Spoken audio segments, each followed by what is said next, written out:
Welcome, my constant reader friends. We're back again. This is the final part 3 of my never-ending month of Stephen King.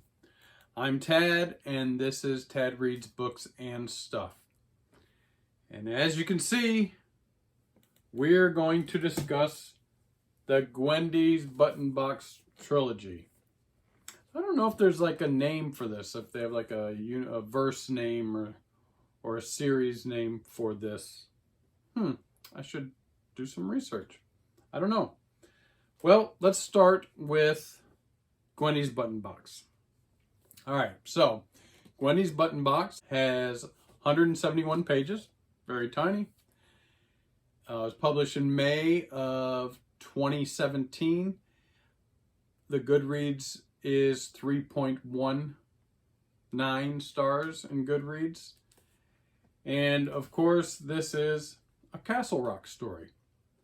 So this starts in Castle Rock. It's a coming of age story, which of course Stephen King is known for. The protagonist is Gwendy, hence the name, Gwendy's Button Box. Gwendy Peterson. She's a 12-year-old girl when this book begins. Now, the problem with Gwendy is she's in middle school and she's a little chubbly. All the kids pick on her, call her names and stuff like that. So one summer she decides, well, next year I'm not going to be a chubby kid anymore. She starts walking, jogging, running. She goes to this place that's called Suicide Stairs. So it's this old rickety iron staircase that goes up this cliff face. And she goes there every day and she climbs these stairs as part of her workout routine. Of course, she's walking. Then she gets to run a little and walk a little, and eventually she can run up the whole thing, the whole stairs. And she really starts reaping the benefits of it. Plus she's growing. She's a growing girl, so now she's starting to grow more. She starts to lose weight. One day, she gets to the top of the stairs. This is Memorial Day, I think. Geez, I can't remember now. Anyway, she gets to the top of the stairs, and she sees this gentleman sitting at a picnic bench by himself. He's reading a book. He's got a bowler cap on. His was black. I don't have a black one. I will get a black one. But anyways, he's sitting there reading a book, and he calls to her and has her come over. And that's where the story kind of takes off. I'm not going to give everything away. The Suicide Stairs play a big part in the role. Her best friend, her childhood best friend, plays a part. But pretty much this guy, his name's Richard Ferris, and he gives her this wooden box that has buttons on the top, has some levers on the side. She finds out that one lever, if she pulls it, a door opens up and provides her with this little chocolate animal. Every time it's a different animal. But when she eats it, it makes her feel amazing.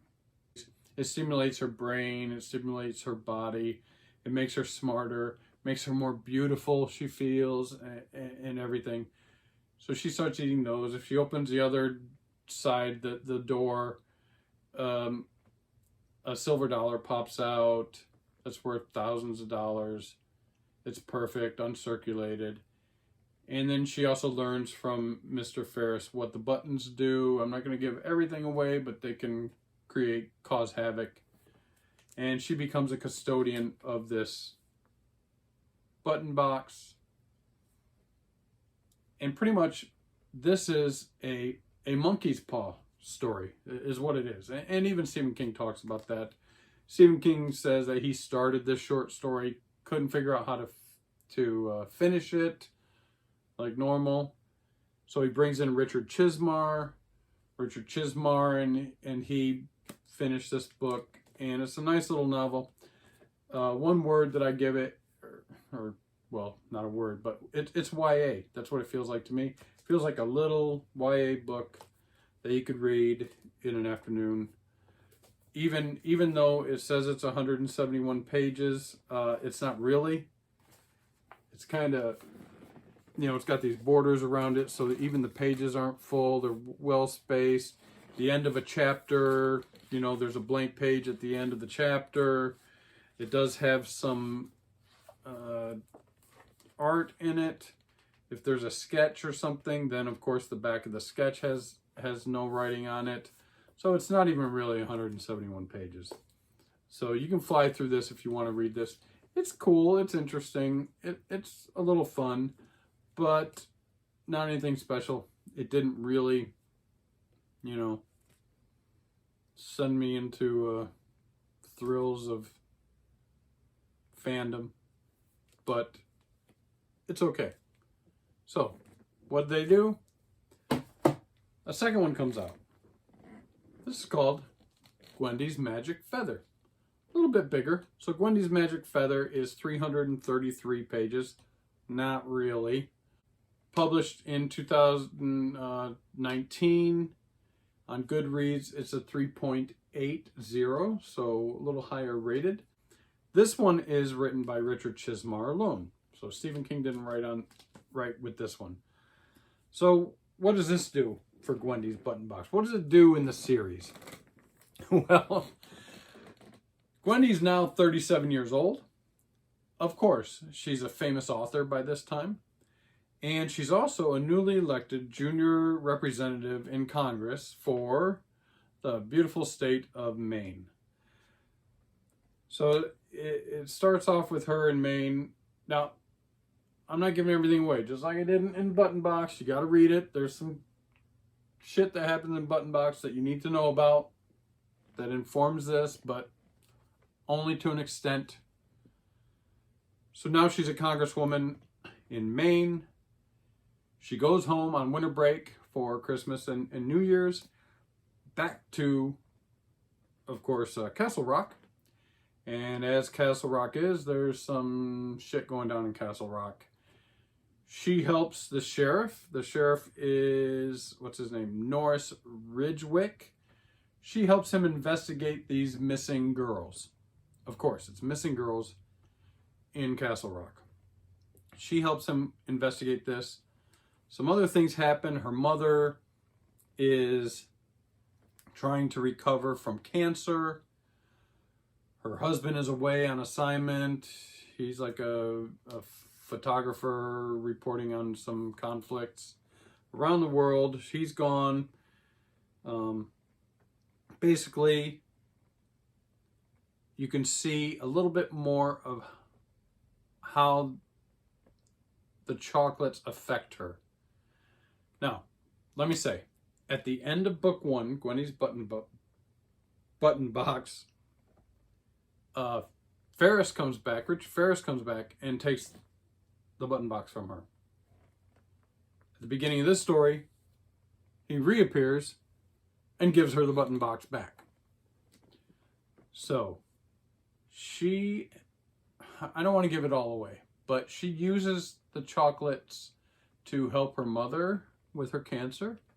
She also finds out that the chocolates might make her psychic in a way, which helps her help the sheriff to find out what's going on with these missing girls and solve the case. Oh, and by the way, there's a magic feather in the book.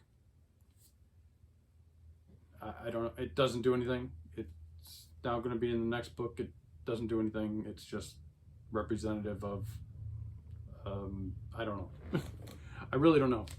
I'll tell you what, this book, so the word I used for this was throwaway. It really, it didn't really do a lot for this trilogy, I didn't think. it just is showing you now it's bringing the button box back to her. So let's tell another story about the button box and the effects of the chocolate and things like that, and pressing buttons. If she presses buttons, I'm not saying, but I mean, it continues the story. It builds this little world a little bit, but it's not really that important. It's well written. It's fine. Richard Chismark writes fine. I kind of like how they write these together. I don't really see a drastic separation between the styles of writing. He definitely is trying to write in the style of Stephen King, and I think pretty much pulls it off for the most part. So it's not bad, but so far out of the two, I like the first one a little bit more. So let's move on to the third one, final one. Gwendy's Final Task. This is a great version. It's got that soft cover on it. It's pretty cool. Oh, even underneath, the book inside of this one is pretty cool too. It's got that soft feel to it. Very square, and I just like this. I mean, you could put it up like this. It's pretty cool. It doesn't have anything on it, but I don't know. I kind of liked it. But anyways, let's get into the numbers for Gwendy's Final Task. So it has 408 pages. So the biggest of the three, but still written in the same style, or still printed in the same style, where it's got borders around it. The lettering is kind of spaced out. If there's a drawing, of course, again, there's nothing on the back of it, the end of the chapters.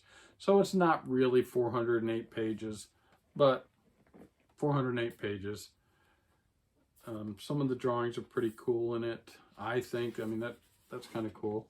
Oh, give it away. She's in space now. So this is just a vehicle, a third book, to try to get her into outer space. Because what is she trying to do in this book? She's trying to get rid of that goddamn button box. Because it is just dangerous in the wrong hands. And she's been the only person. Richard Ferris comes back to her again. Now she's 60. She's in her 60s. She eventually became Senator of Maine. That story's in here.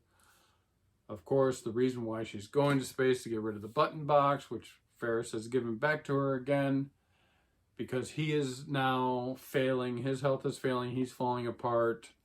But you learn a lot more, as is indicated if you look closely on the cover. What do we see here? We see the Dark Tower. So this book has everything in it. Again, 408 pages, published February 2022, just recently. Goodreads 4.23, way higher than all the other ones, but then again, it's only been published since February of this year. So it's the newest book that I have read so far this year. It's the third in the trilogy. I don't really have a lot to say about it. I will say, yes, Goodreads got it right. It is the best of the three books. By far the best. Stephen King is back writing with Richard Chismar. I'm kind of curious about the ending. I will say that it pulls at your heartstrings. And I even shed a tear or two at the end, which is a sign of good writing for me. Unfortunately, it took me all three novels to really kind of get vested in this story. I have been a proponent of Stephen King's problems with ending stories. So I don't know if he wrote the ending to this story or if Richard Chismar did, but I like the ending. I always have problems with a lot of Stephen King's stories dragging in the middle, not knowing how to end, and his books being huge volumes that don't need to be that long. This, on the other hand, should have been one book. It really should have been just one book. There's no reason. Even printed the way it was printed, you're talking 4, 5, 6, 7, 8, 900-page book, which is normal for Stephen King. But even if it was printed the way a normal book is printed, it wouldn't be that long. I think they could have filled in a little bit more of the transitions between the first book, which, like I said, is YA, the second book, which is really nothing, and then the final book. It is a little convoluted, getting her to space to try to get rid of this button box once and for all and save all humanity. I'm not going into this one at all because it's so new. I'm sure there's a lot of people who still have this on their list to read that haven't read it yet. So I'm not going to give too much away. But some serious shit happens with her husband, a friend of hers that's in the CIA, the sheriff again, Ridgewick, North Ridgewick plays a part in this. They add Derry, so now you've got a Castle Rock story, a Derry story. They even mention the clown, and it is absolutely now, after you've read all three, sorry, spoiler alert, it is, well, it's on the cover, it's a Dark Tower story. This could go right up with the Dark Tower series. How he works all that in is pretty cool, but he does it in a lot of his books. It's kind of become a shtick of his, which I enjoy. I kind of like that. But do I suggest the trilogy? Yes, I am going to suggest it. There are a lot of people that hate it. There's a lot of people that really loved it because, again, it's kind of a coming of age story. So you follow Gwendy from when she's 12 years old until she's 67 years old or whatever. Kind of in fits and starts, but it's there and it's fun. Not my greatest thing I've ever read. Again, should have been just one book, really. Somebody said this was a money grab to help Richard Chismar in his retirement. I think that's kind of convoluted, but you can't blame anybody for trying to make some money. Brandon Sanderson. I shouldn't say that. But anyways, should you read it? Go ahead and read it. If you're a constant reader, you're going to read it anyways, and you can make up your own minds. I enjoyed it for the most part. The books are beautiful. They look good on the shelf. Easy read, fun. All right. That is finally my third episode in my March Madness Stephen King whatever. I should come up with a name for this, but I never did.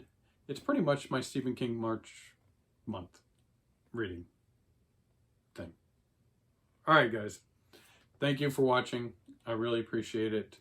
Please like and subscribe if you can. Most of all, I love the comments. Please keep sending me comments. I really appreciate it. All right. Peace out.